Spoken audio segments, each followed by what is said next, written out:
شکر ہے اس خدا کا جس نے ہمیں دنیا کی گندگی سے بچا کر علی کی محبت عطا کی۔ اس علی کے بیٹے کا فرمان ہے، حضرت امام باقر علیہ السلام فرماتے ہیں، جس طرح مال کی زکوٰۃ ہوتی ہے اسی طرح علم کی بھی زکوٰۃ ہوتی ہے۔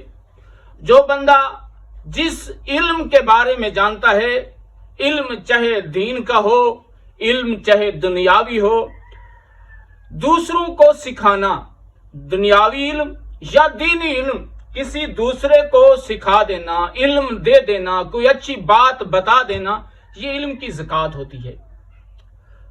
علم ایک ایسی چیز ہے جس کے خرچ کرنے سے کم نہیں ہوتا، خرچ کرنے سے علم بڑھتا ہے، مال خرچ کرنے سے کم ہوتا ہے۔ اگر مال اللہ کی راہ میں خرچ کیا جائے تب مال بھی بڑھتا ہے۔